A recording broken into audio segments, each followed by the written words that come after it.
Hotel Transylvania is a franchise that has captivated audiences by transforming classic monsters into charming characters, full of humor and humanity. However, beyond all the chaotic fun of the hotel managed by Dracula, there may be a deeper layer of meaning. The film is not just a story about acceptance and differences between monsters and humans. It can also be seen as a powerful metaphor for psychological issues faced in everyday life. Each character, from Dracula to Murray the Mummy, seems to carry traits that go beyond their supernatural characteristics. What if these monsters, so exaggerated and amusing, represent internal struggles that many of us face in real life? What if we looked at them not as fantastical creatures, but as symbolic representations of different psychological challenges?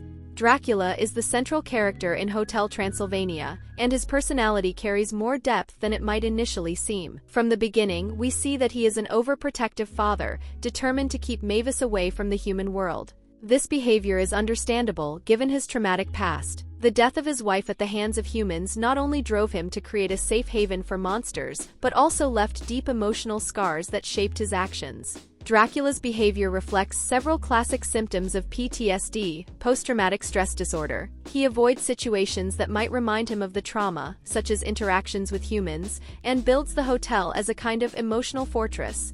Moreover, his refusal to let Mavis explore the outside world demonstrates his fear of reliving the pain of losing another loved one. Another symptom is the extreme control he exerts over his life and Mavis's. This is not just an attempt to protect her, it is also a way to manage his environment and prevent any possibility of suffering. Even when Jonathan appears, Dracula initially reacts with distrust and panic, typical behaviors of someone with PTSD when exposed to an unexpected trigger. Finally, Dracula's journey in the movie reflects a healing process. As he learns to accept Jonathan and trusts Mavis to make her own decisions, we see progress toward overcoming his trauma. This reinforces the message that facing our fears and embracing change can be an important step in emotional recovery. Wayne the werewolf is a character who embodies a type of exhaustion that many parents know all too well: parental burnout. From his very first appearance, he is depicted as a completely worn-out father, with dark circles under his eyes, a tired tone of voice, and a posture that suggests he has given up trying to manage his numerous pups. The metaphor here is clear. Wayne symbolizes parents who are overwhelmed by the demands of raising children, especially in an environment where balancing personal and family life has become nearly impossible. In Wayne's case, taking care of his endless litter of pups consumes all his energy, leaving him no time for himself or any other aspect of his life. This reflects a real phenomenon known as parental burnout, a psychological condition characterized by emotional exhaustion, depersonalization, feeling disconnected from one's children, and a loss of personal fulfillment in the role of a parent. Wayne exemplifies this perfectly. He seems disconnected from his own identity as a werewolf and struggles to even recall his glory days as a wild wolf. Throughout the movie, Wayne finds brief moments of relief, such as when he has fun with the other monsters or momentarily escapes the responsibility of caring for his pups. These moments, although fleeting, demonstrate that even the most exhausted parents can find small opportunities to recharge, a subtle yet powerful message about the importance of self-care. Ultimately, Wayne represents a struggle that many face, balancing family responsibilities with the desire to preserve one's own identity. He reminds us that, although challenging, it is essential to find time for oneself, even amidst the chaos. Murray the Mummy is one of the most charismatic characters in Hotel Transylvania. Always cheerful and nostalgic, he constantly reminisces about his past glories as a revered figure in ancient Egypt. However, behind his extroverted and fun personality, there may be an internal struggle that reflects a universal fear: the fear of irrelevance. Murray thrives on stories about his past, often mentioning how he was idolized by crowds and treated like a celebrity among monsters. In the present, however, he no longer shines as brightly as he once did. His powers have weakened, his physical posture is more fragile, and he seems to be constantly trying to impress others to reaffirm his importance. This behavior can be interpreted as a metaphor for the fear of aging and losing relevance, a fear many people face as they progress through life. Murray is like someone who was once at the peak of their career or admired for their talents, but now feels that the world has moved on without them. This struggle is further magnified in a society that often prioritizes youth and constant success. On the other hand, Murray also reminds us of the importance of finding joy in the present. Despite his longing to relive the good old days, he is able to enjoy moments with his friends and connect with them genuinely. He shows us that while the fear of irrelevance is real, the solution lies in valuing the present and fostering meaningful relationships. In this way, Murray is not just the funny mummy of the group, he symbolizes the internal struggle of finding purpose and relevance in a constantly changing world. Frankenstein ou Frank, é uma figura imponente e dos amigos mais próximos de Dracula. A pesar de sua aparência assustadora, Frank é, na verdade, personagem sensível e inseguro, constantemente preocupado com a opinião que os outros têm dele. Essa característica faz dele uma metáfora poderosa para o medo de ridículo. Ao longo do filme, Frank demonstra várias vezes sua preocupação como ele é percebido,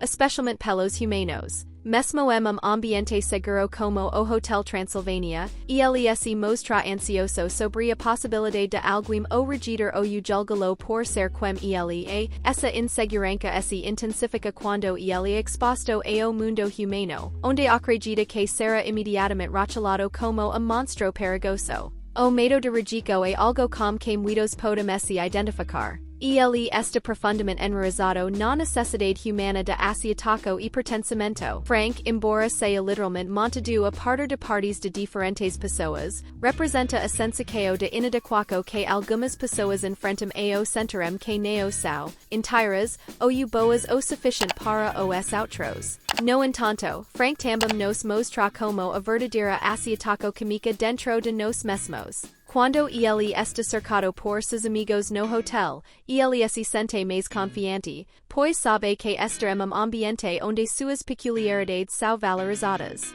Isso reforça a mensagem de que sistema de apoio pode ajudar a superar o medo de ridículo, incentivando-nos a abraçar nossas diferenças e vulnerabilidades. Por fim, Frank é uma lembrança de que todos nós temos nossas inseguranças, mas a aceitação genuína, tanto de si mesmo quanto dos outros, é o caminho para superá-las. When we analyze Hotel Transylvania as a metaphor for mental health, it becomes clear that it goes far beyond being just a comedy about monsters. Each character embodies a human aspect, reflecting internal struggles that many of us face. Dracula, Wayne, Murray, and Frank symbolize different emotional challenges, such as trauma, exhaustion, fear of aging, and fear of rejection. Together, they create a narrative that reminds us that, while each inner monster might seem frightening, it can be understood, confronted, and ultimately overcome. Each character's journey also highlights the importance of acceptance, both of oneself and others. Dracula learns to confront his traumatic past and trusts Mavis to forge her own path. Wayne finds small moments of relief amidst the chaos of his life. Murray realizes that the present is just as valuable as the past. Frank discovers that among friends who accept him, he can be authentic without fear.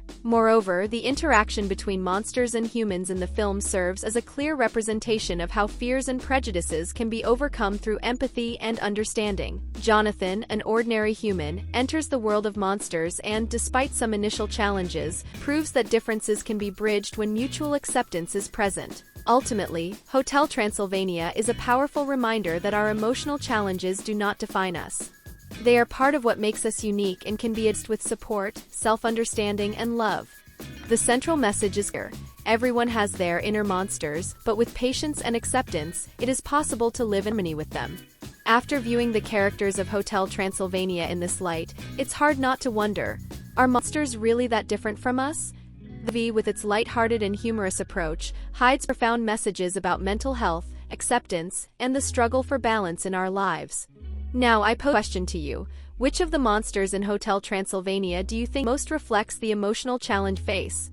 Are there other characters that might also symbolize aspects of mental health? Share your thoughts. Monsters always have something to teach us.